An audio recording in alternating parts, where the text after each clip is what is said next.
Hi, good morning. Welcome to West Fife's Doors Open Day. We are at the Permanent District Radio Car Club. There's a tractor passing because we're kind of in the middle of the field. So we're going to have a quick wander around just to see what's on offer and what we do at the weekend for fun. There we go. We've got power in here all the time, and then there's a couple of screens just to show what the race results are. We've got a couple of spare ramps in here. These are called tabletops, so it goes up, tabletop, and then back down. Here's a slightly busier container. And again, this kind of power. Over there in that corner is where we're going to be doing the interviews, and the BRCA, that's the governing body, they had said that we can do it without the masks over there, which might be quite handy so they can hear what we're saying. So we've got various screens in here. We've got two laptops that will be doing the timing for today. We'll both be working together. We've got our web server, so we'll be able to do updates on the website, and we've got the driver net screen in the corner as well. We're going today with Mark, and he's from RC Scale Scotland. So we've got 4 models on the table. We've got 3 from Traxxas, and you've got the one at the end there, the white Jeep, is an Axial, and that's quite new on the market. That's called an SCX 10.3.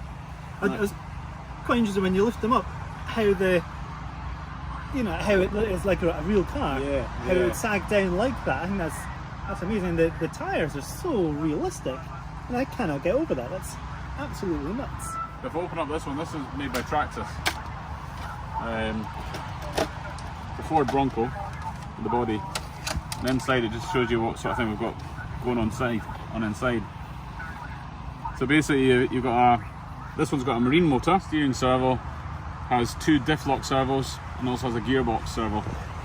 And the diff lock servo, how does that work? Do you control it from the controller? It's controlled from the controller, so you can either have the front diff locked, the front diff and the rear diff locked, or none at all locked. I mean, these actually look like bead locks. Are they actually? Bead locks. They are actually bead locks? Yeah. Unbelievable. No, I saw that and I thought, I wonder if it is. That's incredible detail. Sadly, I can't take credit for the paint job. I bought the Bronco ready to run, brand new, with the regular body, and then I saw this shell on eBay. All right. And I thought, I'm going to have that. Fine. So I see the front of the Land Rover, there's a hook. So is that motorised? A remote locking, remote working winch, yeah. All right, so from the controller again? Yeah. Superb. Yeah, that's... Because you do get into difficulty where you need to winch yourself up a slope, or winch somebody else out of a mud bog. How far do you travel in that time? I think the largest one I've been on is 7.5 miles. Scale miles, or...? No, real miles. Real miles? So that's 75 scale miles. That's incredible. And I can imagine the servos are much stronger than the servos of meters. Yeah, that's a 45 kilo servo in the front of the Land Rover. Oh right, you can tug a boat with that. Yeah. It's absolutely... I didn't even know it went that high. Even the lumpy stuff, it's just no stopping these. Is there a for sale section of RC Scale Scotland? Sister page. There's 2 sister pages actually. There's RC Scale Scotland for sale and exchange, and there's also 110 RC Command Corps, which is all sort of military service themed vehicles. Yeah. Good enough. You can organise the GT regionals, and your club is the Lothian Radio Control Car Club. That's right. So you can find that on Facebook. You can find that on Facebook, and we're also on the website as well. So it's lothianrccc.co.uk. And what night of the week do you race? So we race on a Friday, so it's normally every second week on a Friday. So predominantly we race this car. This is a GT12 car. We will at times race this style of car, which is a 112 circuit car. And where do the GT regionals go around? So there'll be other clubs involved, I can imagine. There is, aye. So the mainstay of it has been with ourselves at Lothian, and also at the Dundee Club. But we have also held rounds at the Gramping Club up in Aberdeen, and a long time ago we did hold a round at Dunfermline Club as well. Excellent.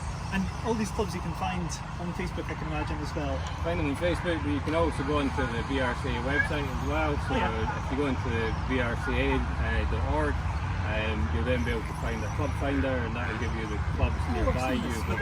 Yeah. That's right, I've seen it. These are 112 scale electric cars designed primarily for racing indoors on carpet. So they are a smaller car, lighter car than what you see racing outside here. The batteries are half the voltage, so they're 3.7 volt instead of the 7.2 volt. But because the cars are lighter, you generally get a really quite fast speed out of the car indoor as well. Dundee as well, the Gramping Club are doing a few. So in Gramping you've also got the touring cars and minis that are running there as well. Same at Ayr as well, again touring car mini F1. A few changes, they do look similar, but the primary one is the weight. So the 12 scale cars, about 2/3 the weight of the GT12. So reducing weight of that amount makes the car a lot more agile, makes it a lot faster. You've also got wider tyres as well on the rear. The actual axle is wider on the rear, so the whole car is wider. And that increases the grip that the car is able to produce. This is the Tamiya's M chassis, I believe, Yeah. and I think this one might be an M07. Let me have a check. So it looks like Michael likes his goodies with all his silver. So this Yeah, one's front very wheel clean. drive, I can see, and then these run on rubber wheels, and it's a bigger battery. This one is a 2-cell battery. Yeah. What would be the best way to get involved? Would it be to send a message, or find your local club and send a message? That's exactly it. Get in touch with your local club. A lot of the clubs will have club cars that allow them, someone who's never raced before, to come along to the club, try out and see what they think of it. Once you try them, quite often you get hooked, and that's you there. So, but that's the best way, just get in contact with your local club, pop down and see what's happening. How long have you been racing cars? Basically starting 1981, 81.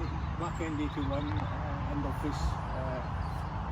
Started off racing indoors with the Formula One car. Alright. We then started racing 110 buggies, and the likes of the Hornet here was one of the cars back in them days, Good enough. with a number of other different types that came along. Tamiya was one of the biggest selling back in the very early. So the batteries have progressed. Massively, the batteries are Massively. massive. These are NiCad batteries, whereas the ones that now are using Locos. And then this one, it says 1,300 milliamp hours Yeah.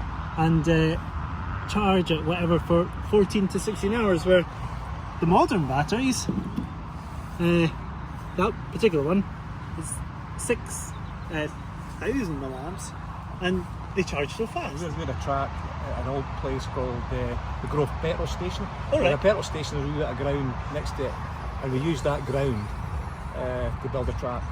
And that was where the first sort of Scottish All right. meeting took place between, it was the main way, 4 clubs. Fife, Glasgow, Edinburgh and Newton Stewart. Jimmy Hamilton for Dumfries, we all know Jimmy. He won it 83, 84, 85. Oh, really? Yeah, and our other friend Ian, Jimmy McNeacon, he won it the next 3 years. So this is old versus new, and ready, steady, go!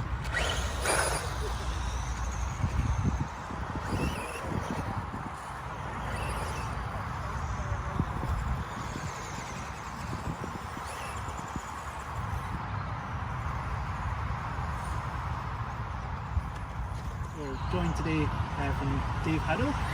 He's been racing a long time with this club also, and what he's showing us today is the adjustments that can be made to these buggies. These are collar adjusters. If you turn these adjusters here, that's what will adjust the right height of the car, and the car will go up or down depending on where you adjust them.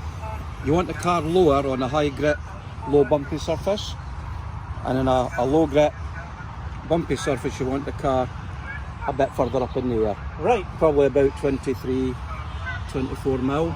Ideally, you should buy your car, build it to kit, and try it. Yeah.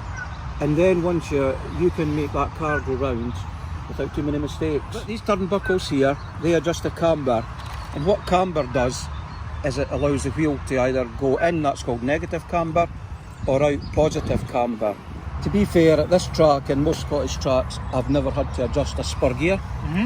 But the pinion, just depending on the length of straight, you can But nowadays, most of it's adjusted by the speed controller, the amount of turbo or boost you want to give it.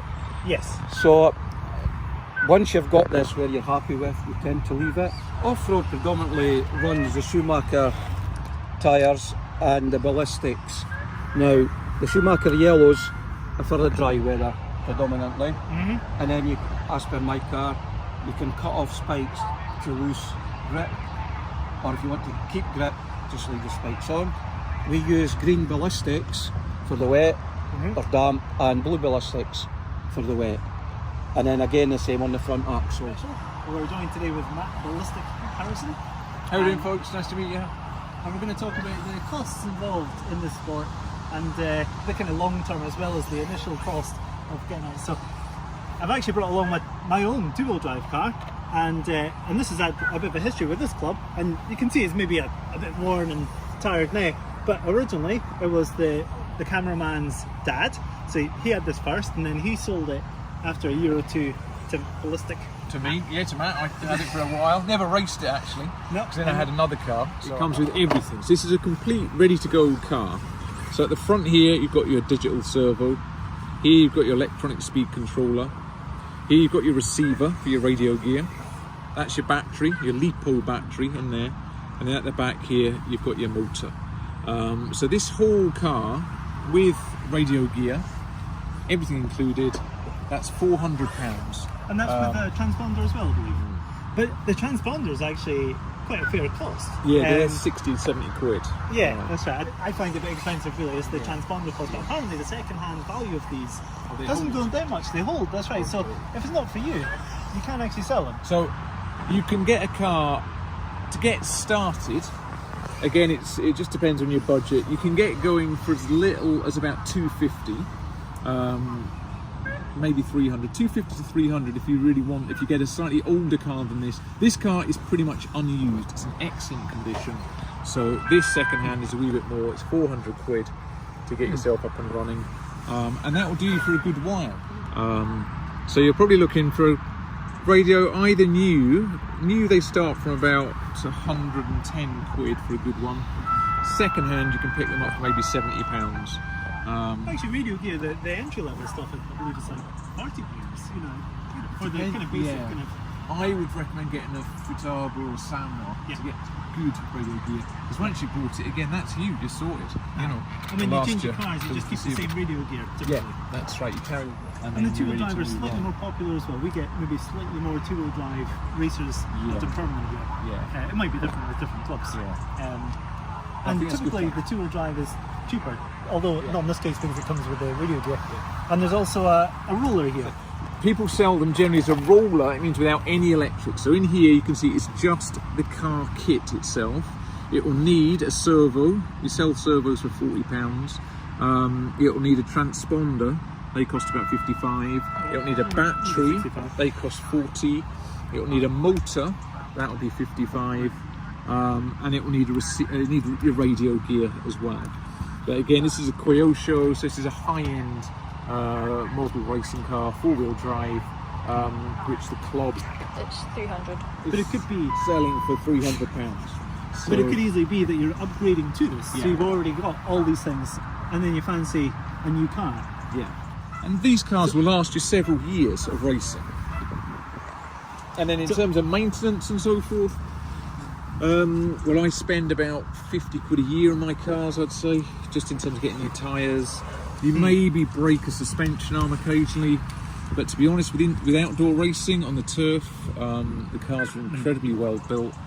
The turf actually absorbs a bit of the impact if you do crash. If you do, To race, you need a BRCA license, and that's £20 a year. annual club fee of £10. Here at this club, if you want a table at the indoor cars, you've got this container, so you get your table and a charge point. So that's 20 quid a year, and that goes towards fuel for the generators, fertiliser for the track, equipment for the track, and so forth. And then there's a race fee of £5. We're joined with Kai and Paul, who've come all the way from Stonehaven to race today. Thank you much for coming down. What other places can people race their buggies? There's Falkirk as well. Dumfries. And there's a new one in Glasgow, Glasgow RC. And all these you can find on Facebook. Yep. There's one up in Inverness.